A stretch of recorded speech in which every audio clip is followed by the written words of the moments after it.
Amerikaga kelmoqchi bo'lgan yaqinlarim, nasib bo'lsa 2-3 oyda уже green card o'yini ham boshlanadi. Green card anketalarini to'ldirish boshlaysizlar. Green card to'ldirish uchun ofisga borasiz. O'sha payt nimaga qo'l qo'yayotganingiz, qanaqa shartnoma qilayotganingizga sal e'tiborli bo'linglar. Ba'zi kompaniyalar, ba'zi ofislar green card to'ldirib beradi-yu, sizga o'sha kerakli kodini bermaydi. Nechidir yil avval shu narsa juda ham o'yin bo'lib ketgan edi. O'sha kodini berish uchun sizdan 5000, 10000, 20000, 50000 dollargacha pul oladi. To'ldirganlaringizdan keyin sizlarga beriladigan kodni обязательно o'sha joyni o'zida olinglar. O'zi aslida green cardani o'ynash uchun ofisga borish shart emas. O'sha green card to'ldirayotgan odamlar o'zlaringiz harakat qilsangizlar ham bo'ladi. Bitta joyga borib 200-300 ming so'mga o'ynamasdan ham o'zlaringiz to'ldirib o'ynasangizlar bo'ladi akalar. Xudo xolasa keyingi yil green card o'ynaydigan akalar Amerikada ko'rish nasib qilsin.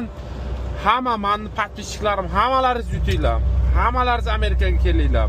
Akalar SMSlarni ko'ramanda juda ham Amerikaga kelmoqchi bo'lgan odamlar ko'p. Hammalaringiz kelinglar akalar, hammalaringiz.